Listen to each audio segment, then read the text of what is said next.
Welcome to Many Happy Returns, where we aim to make you a better investor. I'm Roman. And I'm Michael. Interest rates are rising at breakneck speed, and the impact on the value of assets is profound. Today we look at how stocks, bonds, gold, and other assets respond in an environment where rates are climbing. I want to understand the reason interest rates are so influential, and if any assets actually benefit from rising rates. And in today's dumb question of the week, we ask, what is an interest rate swap? Okay, let's get into it. So interest rates are rising, and that seems quite unusual. So interest rates have been in a kind of secular decline, haven't they, since, the early 80s? So for someone like me, I have no real instinctive knowledge of how assets respond to rates going up. Yeah, we have to go back a really long way to see rates actually increasing, at least, consistently increasing. Obviously, there were huge fluctuations, which were short term. But like you say, there's been a very big upward move in interest rates up to the 80s. And that was the Volcker period when inflation was high. And then it's been pretty much coming down ever since. But now it seems to have reached a turning point. So what we need to do is speak to someone old enough and wise enough that they remember what it was like in a high interest rate environment. Well, I don't quite remember what it was like. The Volcker period for me was a bit fuzzy because, I was a kid. Well, you weren't already there at your Bloomberg terminal at 8 years old. Well, I did have a little safe, which I used to keep money in. And I told my mum, look, you can get 12% interest in this bank account. And I was very excited at the time. Of course, I didn't understand inflation. So I didn't know that, in real terms, you'd probably make a loss. Some would say you still don't, Roman. You remember your inflation predictions? Now, I think what people have finally admitted is you can't make inflation predictions. The Fed's even admitted that. Yeah. But look, I think the thing about interest rates is if you look at different periods of borrowing, the drivers are very different. So that's why people always talk about the yield curve and the risk-free rate, because that's essentially what drives all of these rates. What's the yield curve doing? So it seems to me that when the yield curve moves up, so interest rates are rising, for almost all assets, it's bad news. And why is that? Well, yeah, for almost all assets. It's certainly not all assets. And you can buy assets which specifically increase in value when interest rates increase. But generally, what happens is if you've got a cash flow generating asset, in other words, it generates a stream of income stretching out potentially infinitely into the future, the really critical thing to understand is that £1 or $1 in the future is worth less than £1 today. The time value of money. So once you've got your risk-free rates, is you can work out what these discount factors are to tell you how much you'd receive if you invest risk-free. But that also tells you, for each of the cash flows in the future, how much less it's worth today. Yeah, that makes sense. So let's say the interest rate's 2%. Then if I give you £1 today, it'll be worth £1.02 in a year's time. Whereas if I give you £1 in a year's time, it's worth roughly 2% less than that today. So it's worth 98p. Yeah, so this is the discount rate, and that's been rising as interest rates rise. So the value of money in the future is less. Yeah.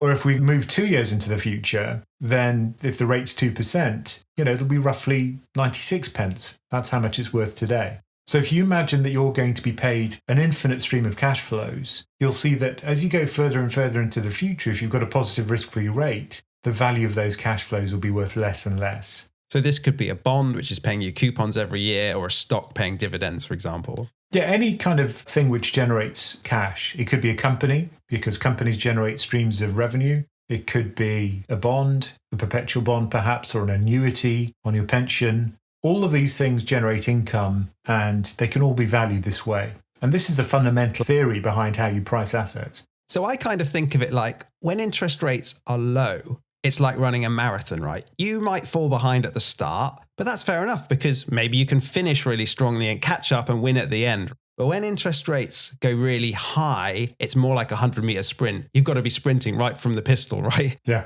Those kind of growth stocks, for example, where the cash flows are going to be way out in the future, are certainly not helped by high interest rates. Because those are going to be whacked by these hugely discounted cash flows. So anything you can do to front load the cash flows in a high interest rate environment will be favorable. So growth, where you get sort of delayed gratification, is just not popular in a high rate environment. Whereas anything which front loads stuff, like value, for example, would be more favorable in this new environment. And I guess the other thing is that when risk-free rates are rising, those assets are now relatively more attractive than risk assets, aren't they? So why would I take risk? Now I can buy a government bond, which is paying me 5%, say. And that takes the shine off gold, because if gold doesn't pay you an income and it's a wasting asset, it doesn't generate income at all, then, its value hugely decreases. If you can just lend money to the government, buy a risk-free government bond for, say, 5 years, and then just get a fixed rate of interest and get your money back at the end of it, and that rate of interest is pretty good, say 5%, we're not much less than that right now, then why would you buy gold? It's much more volatile than a government bond, a short duration one anyway, and it doesn't generate an income. It's interesting though, isn't it? Because we tend to think of gold as the thing that is the safe haven and something we might run to in a bad economic environment, which we're in now. But what we're saying is that high rates, all else being equal, are bad for gold. Yeah. So if interest rates go up,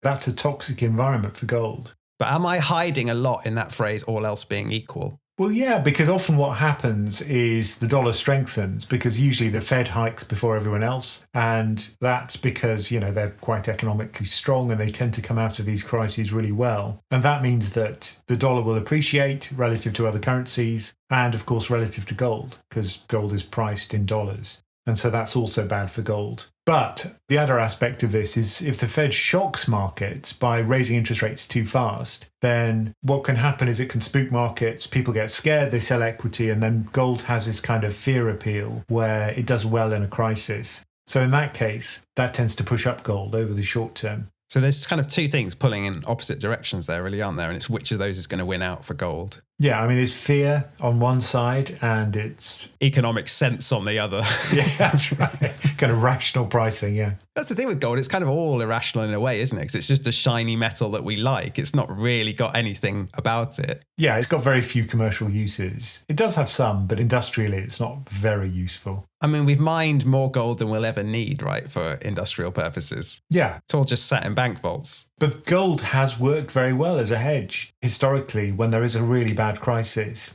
And if your money collapses, often gold's been seen as an alternative. So you say it's been seen as a good alternative. An alternative to what? Presumably bonds, right? That's the other safe haven. Yeah. And government bonds, obviously, if interest rates are going up, because they are a fixed set of cash flows in future, their value goes down. And the longer you've locked in a fixed rate of interest, the bigger the loss you get. So let's say you fixed in a bond at, say, 2% rate of interest. Those coupons will be fixed for the life of the bond. They're kind of baked into the bond. If you fix that in for 5 years and interest rates increase by 1%, then you're going to be missing out on that extra 1% for 5 years. So the price of your bond will fall by about 5%. Whereas if you fix that rate of interest for a 10-year bond, then you'll lose it for about 10 years. So that bond will go down for the same interest rate increase by 10%. So what you're saying is that in a rising rate environment, you want as short a duration bond as possible if you're going to own any bonds. Yeah. And so this is what fixed income managers will be doing. If they manage a portfolio of government bonds or corporate bonds, is if they think interest rates are rising, they'll shorten duration. If they think interest rates are falling, they'll lengthen duration.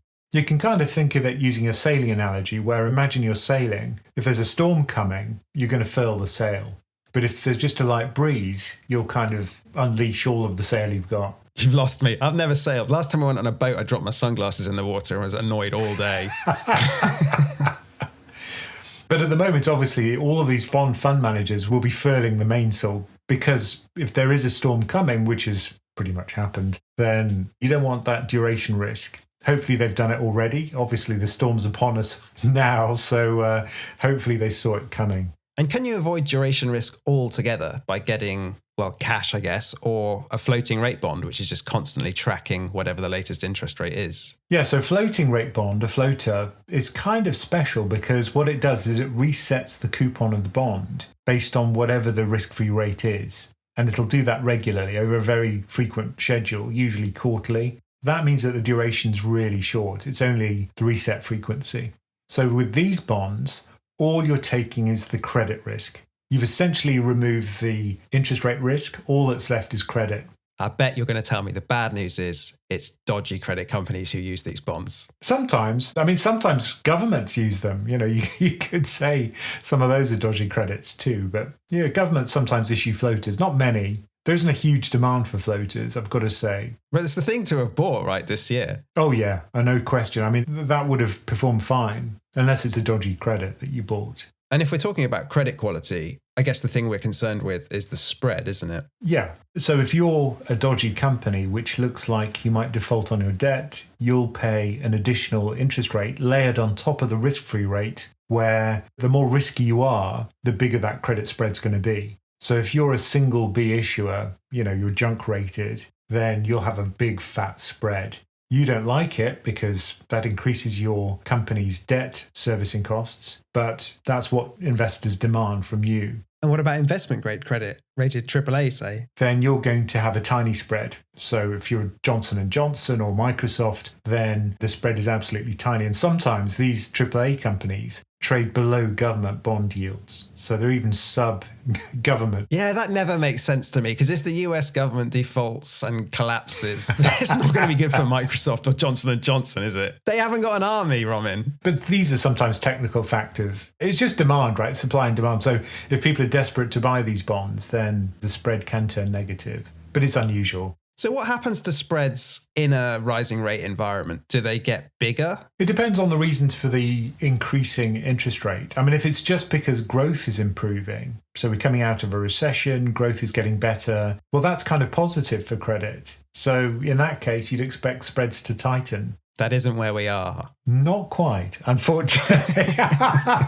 Rates are rising for the bad reason. Inflation is high. And the bad reason, yeah. So inflation's high and growth is weak. If that's the case, then, that's credit negative, and that would widen credit spreads because it's less likely that the companies will be able to service their debt. There'll be more bankruptcies. You'll enter a kind of credit default cycle when there are lots of credit defaults. At the moment, we've got a very quiet credit market. We've had very few defaults, but I suspect that's about to change. Is this what people refer to as the risk premium? Like when that increases, then credit spreads get wider and stock values drop? Yep, stock values drop, high yield credit falls most. So, for example, if you go back to 2008 and look at the size of the falls, it kind of tells you where the risks lie. So equity lost about 55, maybe even 60% in some cases. High yield credit lost about 40%. Investment grade credit lost about 20. It really depends on the duration of the bond, of course, as well. But those were the rough losses.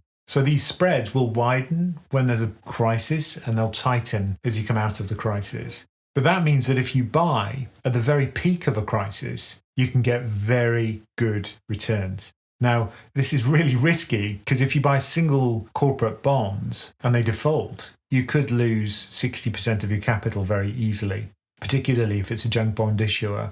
Whereas if you buy a junk bond fund, those will recover. And the entire fund doesn't go down, obviously, because it buys a portfolio of junk bonds. So if you can time these things, and you don't have to time it particularly accurately, you can just say, look, once the yield of this high yield bond fund reaches a certain level, so for example, if we look at HYG, which is the biggest junk bond fund in the US, that reached a yield of 12% at the very nadir of the sell-off in equity in 2008. So what you're saying is that fund each year would pay you a dividend of 12% just for holding it? Yeah, because nobody wanted it, because junk was essentially junk. It was a credit crisis and nobody wanted credit. But that was an incredible point to buy. And the risk-adjusted returns were just phenomenal. So where is that fund right now then? HYG selling off quite severely. And yields are rising. And yields are rising on HYG. So I'm keeping my eye on the yield for HYG, and it's in my market crash shopping list. And if it hits, say,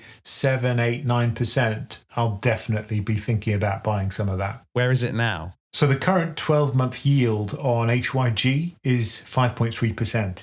Now, during the worst point in the COVID sell-off, that reached around 6.3%, and we're still a long way off that. Yields are increasing very rapidly as the price falls, but it's still not looking particularly juicy. Would we have to enter a real economic crisis to see it get to a yield where you'd be happy, that kind of 8% level? I think we're going to need to see some defaults. Credit markets are pretty pragmatic. They are quite pessimistic, but rational when it comes to pricing usually.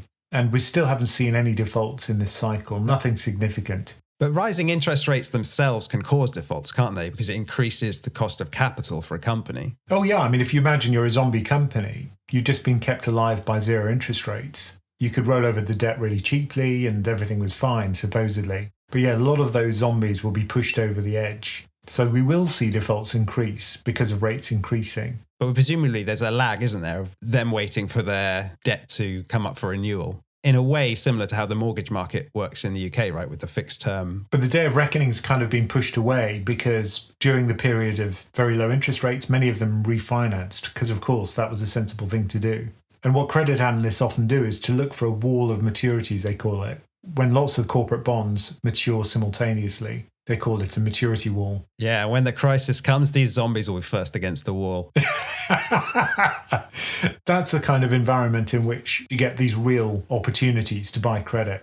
And so certainly people should be aware of it and look out for it because you can get some really juicy bargains. And the other thing I've heard said about corporate credit and the cost of capital is that as rates rise, it causes what's called the interest coverage ratio to decline. So let's imagine you're running a company and you've got a certain amount of cash left after you've paid all of your bills, your staff, your suppliers, and then you've got that amount of cash left over. What we then do is work out your debt servicing cost, which we know because you've issued bonds, you've got loans, and what multiple of that annual payment have you got in cash left over? So if the annual payment's going up, then you've got less as a multiple. So let's say you've got 100 million in cash left over to pay that debt. We know that the debt is 10 million, then you've got a 10 times interest cover, which is comfortable. But if the interest cover is less than 1, if you've got less cash left over than you've got to pay on your debts, then you're in big trouble.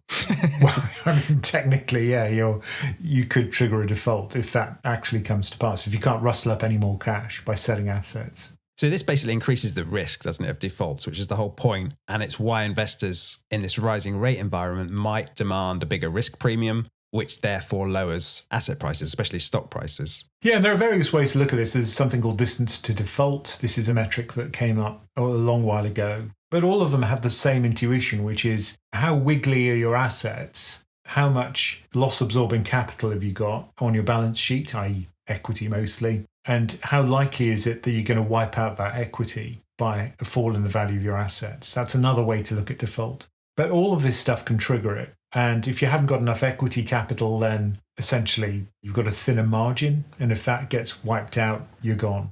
So it's interesting when you think about stocks from everything we've said there. Maybe companies which might do better here are ones where they have a large amount of cash on their balance sheet. Because one, you're getting paid more for that cash. Your interest payments are higher.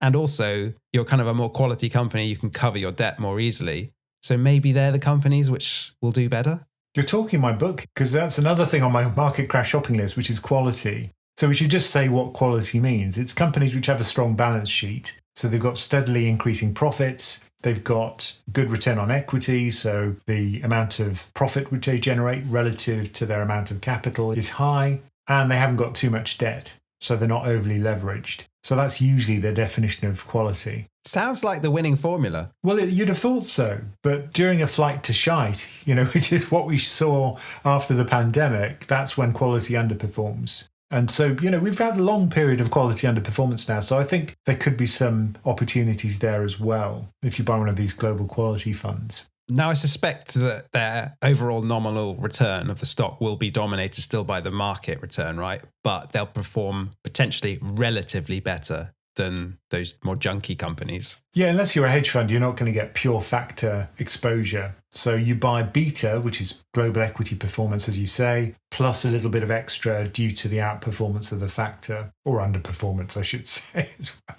And when we're looking at stocks in this rising interest rate environment, so we've already said that value should, in theory, outperform growth because of the fact their revenues are coming in sooner. We've said that maybe quality will outperform junk. What about sectors? Are there sectors which typically do better with rising rates? The one everyone talks about is banks and financials. Yeah, because, the funding model for banks, one of the ways they generate income is via their lending business. So the old joke used to be the 3-4-5 rule where, you borrow at 3%, you lend at 4%, and you're on the golf course at 5 o'clock. That's the way they used to run banks. Apparently, I can't say that from personal experience. I never left the office at that time, I've got to say. But certainly it was a very simple way to generate revenue if interest rates were stable. Is this the net interest margin? So that's NIM. Yeah, net interest margin, which is the difference between the rate at which you borrow and lend. Now, generally, if the yield curve's steeper, that means that the NIM is bigger. Unfortunately, at the moment, the yield curve is pretty flat, certainly in the UK and the US as well. That's not great for investment banks, for example. It's interesting. So is the reason the long end of the curve isn't increasing so fast, is that just weak growth expectations? Well, it's actually because the policy rate, which is moving the short end of the curve, is going up like gangbusters. So that's the problem. And the long end of the curve, which is driven by inflation and growth, has priced in a lot of inflation now, but the short end is moving up so quickly that it's kind of caught up. That's the essential problem for financials right now.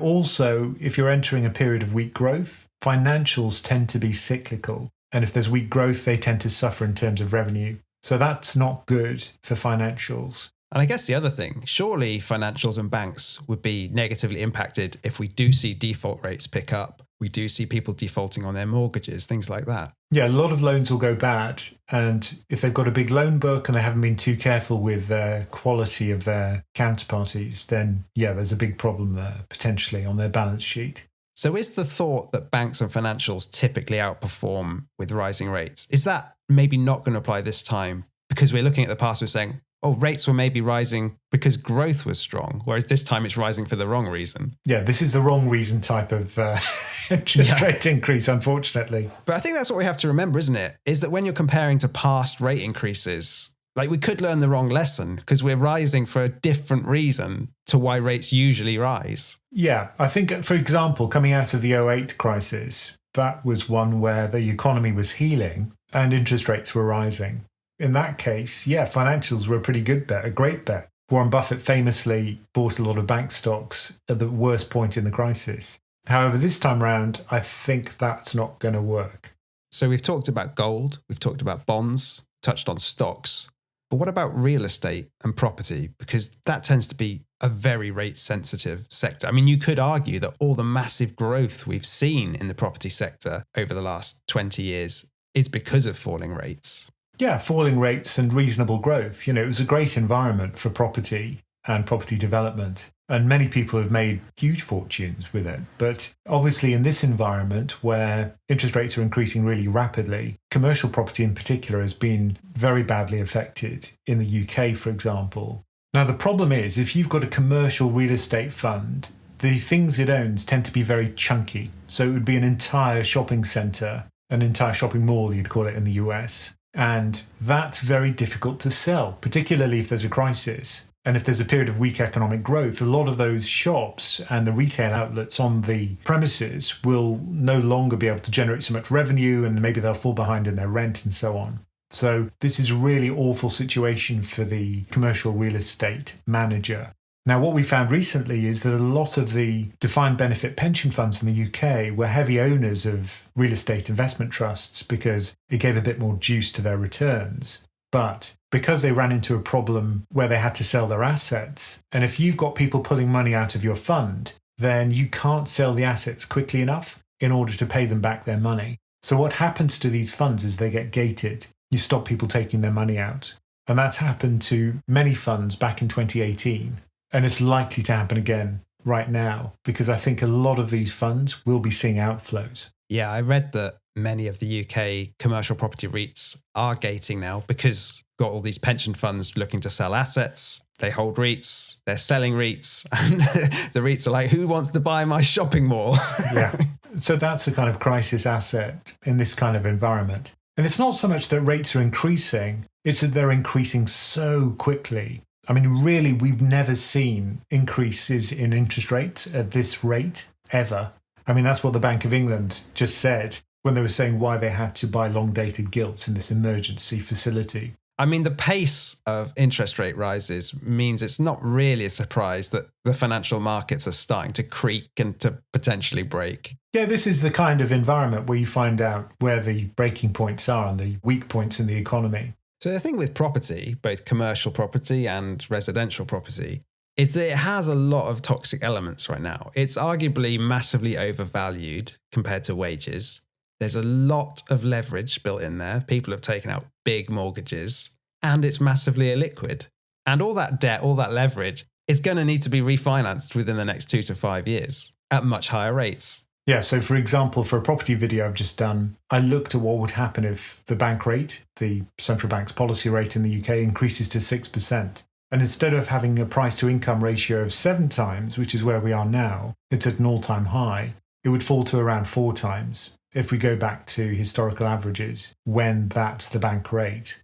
If that happens, then, we've got a 30% fall in property prices. Yeah, a lot of people will just say that's not going to happen because of the supply-demand dynamics. I'd be one of them. I think that'll certainly cushion the blow. But if we use a historical analogy, then that's what you'd expect. That's where the price to income ratio has been when the bank rate's been that high. I don't know that we've ever gone into a period of rising rates with such overvalued property, though. So I think no one really knows how it's going to play out. And the other factor is the number of yield-insensitive buyers, because about a third of the properties in the UK are held by people who own the property outright. Now, they don't really care if interest rates increase because they'll probably be able to move to a comparable property for very little mortgage or no mortgage. In fact, in the UK, we've got more outright owned houses than we have mortgage owned houses. But isn't the pricing of the market driven by the marginal buyer? Sorry to get all economics on you here, Roman. Certainly the new supply of house buyers, you've got a constant treadmill of people passing away, passing on their house, and then first-time buyers entering the market. So certainly for a long period of time, if you've got no first-time buyers, then that's a huge problem. Who's going to buy the houses? But we're not there yet. I think we've had lots of first-time buyer purchases, but now those people might be overstretched and we might start to see this situation where we get negative equity for recent purchases, such as mine. Yeah, if prices fall enough to wipe out the deposit effectively. Yeah, and it's a leverage loss, of course, because you've borrowed money to invest. You can end up with a negative value. The thing is, we might not get a massive crash in house prices, right? But all the ingredients are there to cause it. Well, you couldn't create a more perfect storm. I mean, I hate that word, perfect storm, but this is it. You've got less disposable income, a weakening recession, massively increasing interest rates, also very rapidly increasing. And yet, as we speak, house prices still increasing by over 9% year on year. Something has to give though, Roman. What's it going to be? As far as I can see, the outcomes are either people just love their houses so much and put all their money into that they're willing to just crush the rest of their disposable income and not buy anything, just live in a nice house with no luxuries. Or there's going to be a lot of forced sellers who can't afford their mortgage payments at the higher rates and just have to sell into a distressed market. Yeah, I think it's not going to be pleasant. Any of those outcomes will be painful. Or the government bails out people. I think that's very unlikely. I think given the bailout on energy already and the kind of whole fiscal blow up, or the way the markets blew up in response to the fiscal plan, I think it's unlikely they're going to be bailing out even more people. Because if you just imagine the number of people who are going to have negative equity, if prices fall by, say, 20%, that would be a lot of people. I mean, they could potentially do a bailout that's not a bailout, right? They could do it off the government balance sheet. So they could underwrite mortgages for the banks and say, give people mortgage holidays, or they could pass a law that forces banks to extend the term of the mortgage to keep the monthly payment lower. Are these not things where they can do it rather than just chucking money at people? Well, all of this costs money and they're going to have to fund it somehow. Given the tax cuts they've announced, also the other bailouts they've got, such as the energy price guarantee, I think that's going to be very problematic to pass that politically. Also, I don't necessarily think that they should. Like, there's moral hazard in advantaging people who over-leveraged in a bull market. I think that's the problem. There is a huge moral hazard problem. I mean, one thing they could do is introduce the system in the US where you've got 30-year mortgages. But of course, when are you going to fix a 30-year rate? Is it when rates are at 6%? No, it's when rates are at 2%. Yeah, I mean, if you look at refis in the US, no one Zero. is refinancing their mortgages right now. But here's the point, right? If you look at that, And effectively, economists talk about people being locked into their houses because you have locked in a rate for 30 years of, say, 2%. Now rates are 6% or 7%. You can't move rationally as an economic actor because you'll be massively increasing your costs. So you're locked into your house. So two things. One, that's going to massively lower transaction volumes because people are just not going to be moving. That's bad for the economy, right? And also, just on a macro picture, it's presumably bad for economic mobility that people can't as easily move around to get new jobs and to work in a dynamic way because they're locked into one house in one location for 30 years, potentially. I think the other thing which has changed is physical location being important. And I think if people can telework or work remotely, then that does remove some of the geographic barriers to work. For example, the person who edits my videos for YouTube, he lives in Pakistan. Yeah, you're not made of money, Robin. But he's great, and he's an incredible guy, and he's just had a baby, and, we get on really well. He's really hardworking. And, he could be on the moon for all I know, because we just talk to each other via electronic means, and we've never actually met. I'd love to meet him. But that's just one example of where geographic ties are kind of irrelevant. Yeah, we've never been in the same room as each other. Not yet. But it's interesting, isn't it, that nature of work is probably a positive. So I think the kind of not being able to move is less of a problem. It's still not no problem. Yeah, you're just thinking of office jobs, though. Like, a huge part of the economy is not people shuffling paper around. Yeah, if you're a carer or you have to work in retail where it's client-facing, clearly that's not going to work. But certainly for the office type job where, you're just kind of shuffling bits rather than physical stuff. The solution, I think, in the US, if it really came to it, if it really was gumming up the economy that people are locked into their houses, would be to make mortgages more portable to new homes. Yeah, because at the moment it is linked to the house where you live. Yeah, I think portable mortgages would solve the problem. But then, of course, you've got to worry about if you do move the mortgage, then what's the quality of the house you move to? Oh, yeah. So there'd be a lot of difficulties there. Yeah, you're just creating a whole nother problem. Yeah, but still, you're kicking the can nicely. But it always amazed me that we don't have 30-year mortgages in the UK. Why not? It would just make a lot of sense. We've covered a lot of the major asset classes here: stocks, bonds, gold, real estate. And the story seems to be you'd rather rates are falling than rising for all of those sectors. Yeah. So what assets do actually benefit from rising rates? Are there any? Well, you can craft them, but they are pretty odd. And if you're a retail investor, you can't buy them directly. I mean, you do have access to certain things like inverse treasury ETFs. Now, those pay you the daily inverse return of what you'd receive with the treasury fund. So those are negatively linked to interest rates. So you can buy some assets which are explicitly negatively correlated to rising interest rates. But these are all kind of fake assets, right? They're derivatives and they're like things that investment banks have cooked up. They're not really owning anything directly. They're kind of anti-owning something. Yeah, betting against the actual owners of assets. But look, that's where we started, which is that when you buy something, you're buying a stream of cash flows. That's effectively what most assets are.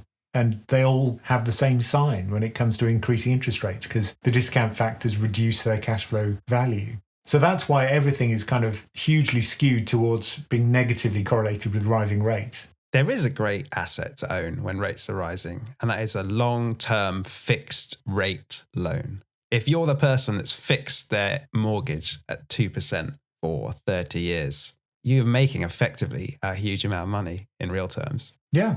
Or if you're a lender. So let's say you're lending to someone at a floating rate, then your income is going to increase over time because the coupons are going to reset higher. So, that's the other side of the coin, which is from the lender's point of view, as long as the person you've lent the money to can continue servicing the debt, if they're not going to run into credit problems, then, it's a positive for you. But it is interesting, isn't it, that I heard the situation just before the pandemic and into the pandemic being described as the everything bubble. So many asset classes were record highs based on different valuation metrics. It looked like all assets had bubbled together in a way, and this was Jeremy Grantham's point. Are we now in the everything crash? Are we in the start of that? We've just got to hope that they pop at slightly different times. Otherwise, I think Jeremy Grantham's right. You could have 3.5 bubbles popping simultaneously, which isn't great.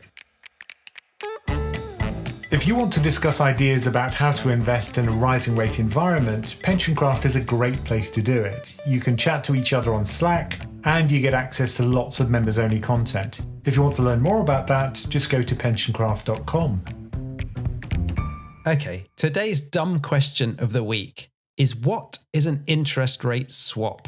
So I've been hearing a lot about these things lately, Roman. Swaps are cool. I love them. Okay, so let's imagine you decompose a bond. This is how derivatives work. You take an asset which is traditional, you slice up its risks, and you package them as separate products. So if you want the credit risk part of a bond, that would be a credit default swap. If you want the interest rate risk bit of a bond, you have something called a payers swap.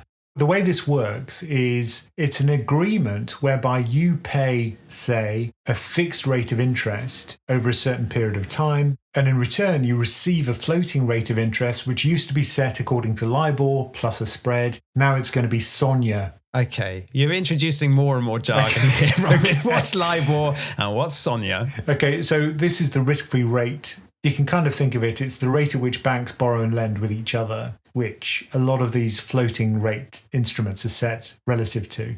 So you receive on one leg, you pay on the other, and one of those is either floating or fixed. So we're literally swapping one stream of cash flows for another. Yeah, you are literally swapping one stream of cash flows for another, yeah. And why would I do this? Well, if you've got a bond and you want to get rid of the interest rate risk, well, you could do that with a swap. So you can turn a fixed rate bond into a floater. Now, when you buy a bond, you're going to receive fixed payments. Those are your coupons. But you don't want that because that makes you sensitive to interest rates. If rates rise, you're going to make a loss. So what you do is you pay away those fixed stream of cash flows that are given to you and swap them for a set of floating cash flows, which, as we've said, a floater is interest rate insensitive. So who would do something like this? Well, any asset manager that wants to reduce their interest rate risk, or let's say that you've got a big portfolio of bonds, but you don't want to sell them, right? Because you've really chosen the credit names very carefully, but you don't want the interest rate risk and you think rates are rising. Well, you just enter into a payers swap. But why would anyone take the other side of that bet if rates are going to be rising? Well, an investment bank would do that, who would then lay off that risk with somebody else using other derivatives. But someone has to take the risk somewhere at the end of the day, right? Yeah. But this is how derivatives work. You just buy and sell the risks, and there's always someone in the market who's willing to buy it. I mean, if there wasn't, the market wouldn't function. But presumably someone who's the counterparty here, who's deciding to take on the interest rate risk on your behalf, effectively, is charging you a premium to do it. But that's what makes a market. There's always someone who thinks the market's going to go the other way. The problem is that a lot of these derivatives have to be margined. So you have to put up some collateral. So you're making an assumption about volatility because let's say that rates increase hugely. Anybody who's got a receiver's swap will lose lots of money. Well, what's going to happen? The counterparty or the exchange will insist on more collateral. Does this remind you of anything? Sounds like a kind of margin call. Sounds like the last 2 weeks, in fact. Yeah. Sounds like those LDI pension funds. Yeah. So I think this is why these interest rate swaps are suddenly quite relevant to everybody. Plus, if you've just got a mortgage which is fixed for 2 years, how do you think the bank ensures that they haven't got interest rate exposure? Because if interest rates are varying and they're receiving a fixed interest rate, then how can they turn that into something which is floating? Oh, yes, a swap. So that's why swap rates are used to set your 2-year fix and your 5-year fix, because that's how the banks hedge the risk. Yeah, because I think that's the misunderstanding a lot of people have when they're looking at mortgage rates. They think it's driven directly by the bank rate set by the Bank of England. But it's not, is it? It's set by these interest rate swaps. Because that's how they're hedged. But all of this stuff is going to be set based on the yield curve. That's the kind of ground rock on which all risk is built. If gilt yields increase a lot, so do swap rates, so do the fixed mortgage rates. So all of this stuff is like a kind of fixed income zoo, which all lives together very harmoniously. But occasionally, the walls to the cages break down, all the animals start eating each other, and the Bank of England has to bail everybody out. I could just see Andrew Bailey as a zookeeper. I could see him being eaten by the tigers. A hearty lunch for them. So when investment banks have crafted an asset class like this, for good reason, I imagine that it then becomes a product that speculators can bet on, and it is a way to sort of gamble on the direction of interest rates. Oh, yeah, because these are hugely leveraged. Whereas if you buy a bond, you have to pay, 100 million to buy the face value of the bond. If you have an equal amount of interest rate risk as that bond, you'd only have to put up a tiny percentage of the value of that bond to get the same interest rate exposure. So if you want to speculate that interest rates are going to go up, then what you do is you'd enter into a payer's swap, and that'll give you the same interest rate exposure, but it'll be negative. So if rates increase, you make a profit, and it's a leverage profit. You can win big with these. But of course, you can also lose big. And is this market big enough that there's systemic risk built in? Oh, lordy, yes. The thing is, interest rate swaps are just so useful because there's a huge amount of corporate debt out there and government debt and loads of financial actors who want to hedge their interest rate risk. So it's a hugely liquid and widely traded instrument globally. But when rates are rising, like we've said, at the fastest pace on record, is that going to cause problems? So we've already seen that it basically meant these pension funds had to start posting massive amounts of collateral. They didn't have enough cash to do that. Is there going to be other things that start shaking out if rates keep increasing? It's not so much the increases which is the problem, because you could say if you've hedged your portfolio, if you've hedged the interest rate risk, that'll avoid a problem. So those are the companies which have done very well out of this. If they have hedged their interest rate risk, they're not going to take a loss. The danger comes when rates are very volatile, because it's the volatility, the daily movements and yields, which makes people have to post more collateral. That's when it's really shaky. And that's what's caused the problems recently, which is that we've had these huge fluctuations in interest rates. No one foresaw that would happen. I heard an interesting point on the Odd Lots podcast, which was that risk systems at pension funds and investment banks and all sorts of other institutions are sort of based on historical precedent. And now this volatility is in the system. It's been logged. It's there. It kind of going forward will mean people have to post more collateral just in normal times because we now know the volatility can be so high. Yeah, that's true. For example, many risk systems have a look-back window. So let's say it's 5 years. And I remember when the Lehman event dropped out of that window, everyone was kind of excited because it meant they didn't have to worry. We can go crazy again. That'll never happen again. So we've got a period now where money is going to sort of have to be taken off the table and just posted as collateral, or more money than was previously. And guess what that means? Yes, it means things are going to be more expensive, probably. Yeah, I heard Toby Nangle sum it up nicely when he said, you can't unburn toast. People were saying, how can the government row back on what they've done and fix everything quite nicely? But the thing is, you can't. It's in there now. It's in the system. Yeah, I think it's been pretty atrocious, and we're going to pay the price for a long time. Thank you for joining us for Many Happy Returns. It would be great if you could leave us a quick rating or review on Apple, Spotify, or wherever you listen to the show. And do remember to check out PensionCraft.com for all the information about our membership, courses, and investment coaching options. Many Happy Returns is a PensionCraft production, co-hosted and executive produced by Roman Nakiza and Michael Pugh. This podcast is for informational and entertainment purposes and is not financial advice. We do not provide recommendations or endorse any decision to buy, sell, or hold any security. We cannot be held responsible for any actions listeners may take, and investors are encouraged to seek independent financial advice.